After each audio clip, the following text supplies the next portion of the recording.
Hello everyone and welcome to the 18th day of Nailmas, and don't forget to please like and subscribe for more videos.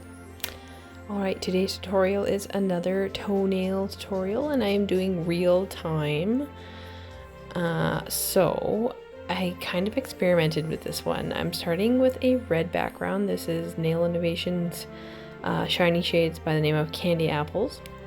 And I've been seeing a lot of plaid, but I wanted to kind of do it with nail tape.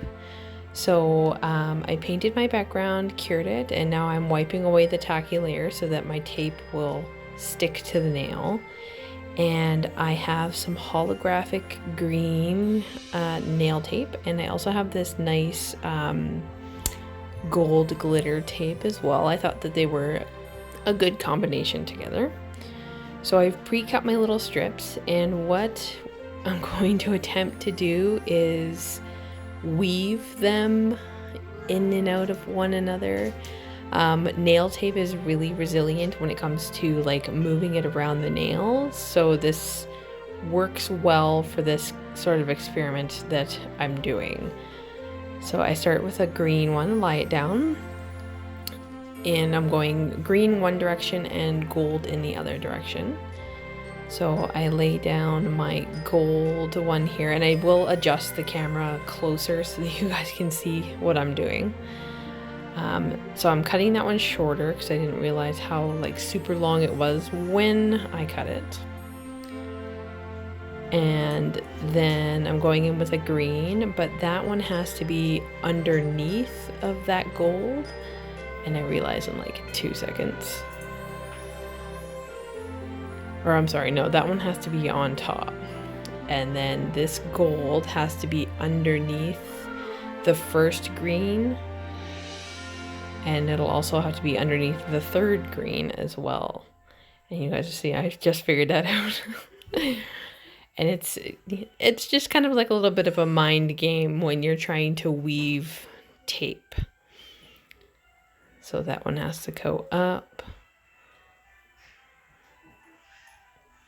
And then I'll be adding my third green. So I'm going to lift up the gold. And I'm going to place the green underneath of it so that I can kind of start my weave. And then as I go, I will weave in and out until my pattern is complete. And like I said, I'm trying to achieve sort of like a plaid woven look, but more on the sparkly side.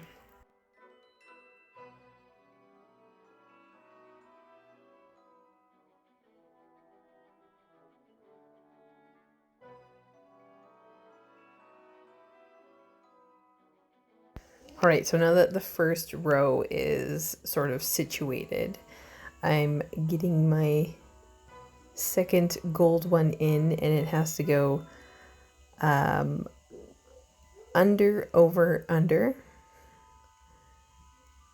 So just like that. And trying to keep the angles the same as well is tough, but like I said, nail tape is really good for that because you can, like, you know, lift and move as many times as you need to, and it, you know, it works pretty well. And the last row is pretty easy because it just has to go underneath the middle and then over top of the last two. And then once I have them in place, I will press them all down, and I will use my scissors and trim around the edges. I will then secure the tape with base coat. I will cure it and then move on to the next step.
Okay, so now that that is cured, I'm going to wipe away the tacky layer. And then I'm going to take my file and I'm going to go around and gently remove the little frayed edges of the tape from around the nail. Once that is finished, I will apply no wipe top coat and I will add a little bit of bling and then cure that and we will be finished.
So at this point, I know I have the little silver beads there, but I realized that I didn't want to put the silver with it. I feel that just the 3 stones made it quaint enough, and I wanted the tape to be more of the sparkle versus, you know, the silver. So there it is, all finished up. I like the way that this turned out. I did do an experiment previous to try and figure the tape out, and I did it in gold, silver, and blue, and doing the first one made me figure out what I needed to do. I like that one better though. So I hope you guys all enjoyed that tutorial, and I hope you all stay jazzy.